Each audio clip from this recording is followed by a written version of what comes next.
I want to begin this week's lesson by reading our scripture for the week out of 1 Corinthians chapter 13.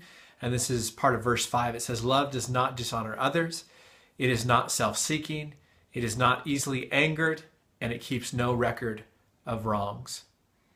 The concept for this week's lesson is this, that many times it is more difficult to receive and accept Christ's unconditional love for us than it is even to extend love to others.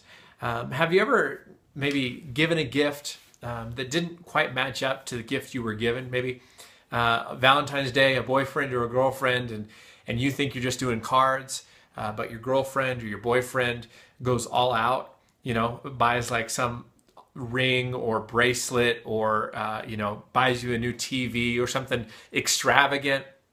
And you're like, that's never happened to me. No one's bought me anything nice ever. Yeah, but you can imagine, like, you're like, here's my Valentine's for you. It's made out of paper, and they're like, okay, well, here's a $600 flat screen.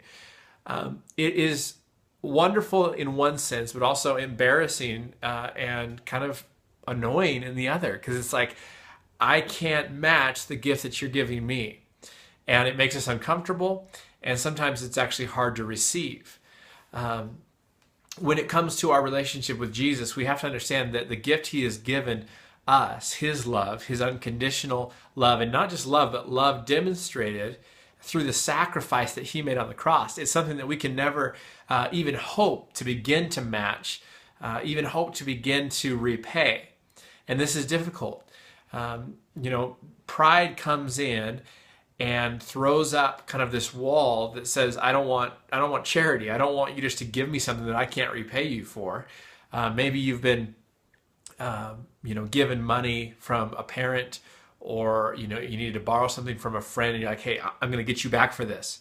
I'm going to pay you back, or maybe you don't. Maybe you just take the money and run. I don't know. But there is something in us that our pride says, I have to pay back. It has to be my doing. Whatever I receive, I have to earn. And the truth is, we will never earn the kind of love that God has extended to us.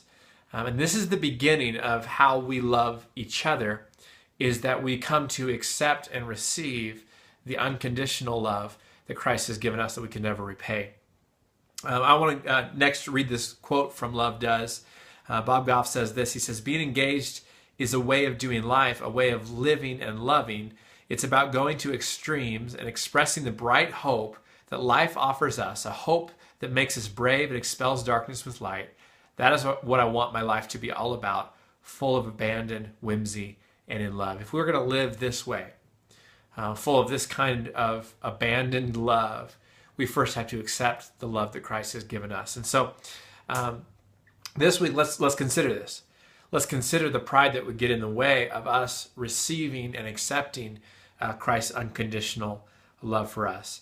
I want to read this. It says, "Believing that Jesus honors us, is seeking our best interest, is not mad at us, and most importantly, is not keeping a scorecard of all of our many mess-ups, is difficult.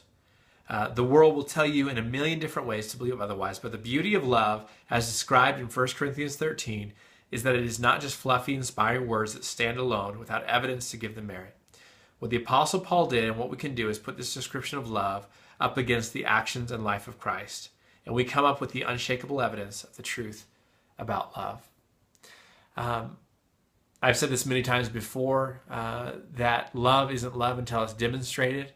Pastor Steve, a couple weeks back, said that, I forget the exact words, but basically, you can't have love that's not a verb. That our love has to be acted out. And this is the greatest example we have, is the life of Christ. Love demonstrated for us on the cross. This is the source and the beginning of our understanding of what love is. And so I want to do this today as we discuss kind of this nature of first accepting love to then love others. What's the difference in how we love if we can accept love for us that is unconditional and beyond our ability to repay, or if we live the kind of life where we feel like we have to make up and repay God for his love? How would that affect how we love others? I think that when we understand the way that God has loved us and we receive it in a humble way that says, I can never repay this, it affects the kind of compassion that we can show others.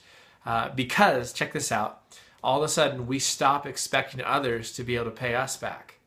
When we realize that we've been given a gift that could never be repaid, we are willing then to extend that same gift with no expectation of being repaid. Jesus told the story, and we'll end with this. Jesus told this parable of a rich man who has a servant, and the servant can't repay a debt, and so the servant goes and then he begs forgiveness from his master, and in a moment of grace and mercy, the master says, "You know what? I'm going to forgive your debt." And then the servant goes to a friend who owes him some money, a tiny amount in comparison to the amount of money that he was just forgiven of. And he goes to his friends and he grabs him by the collar and he says, "Pay me what you owe me." And what he ends up doing is he ends up getting this guy arrested because of the debt he owes him and thrown into prison until this man can repay the few pennies that he owes. And when the master finds out about it, he goes to the servant who he forgave this a massive debt. And he basically does the same thing. He says, "How dare you not be willing to forgive the debt that you were owed right after you were forgiven of such a debt?" And so he throws the wicked servant into prison, and he basically gives him the same penalty that this man gave his friend. And the point was this, like, if you've been forgiven much, if you've been shown unconditional love, the only reasonable and righteous way to respond is to extend that love, that forgiveness, that expression of grace to those in your life. And when I think about in my life the amount that Christ has forgiven me of, the kind of things I've done, the kind of ways that I've acted, and the way that God has extended his grace to forgive me of my sin, when I think about the things that other people do towards me, it doesn't stack up. I know I've lived a life of sin, and God has extended forgiveness and love. There is nothing that anyone in my life has done against me that even compares in the least to the kind of wrong that I've done against Christ, and yet I walk in forgiveness and grace and mercy. And so I hope you see, as I've been talking about this, that our acceptance of grace and mercy and forgiveness and love is the foundation and the beginning point for us to extend that unconditionally to each other. So let's discuss this.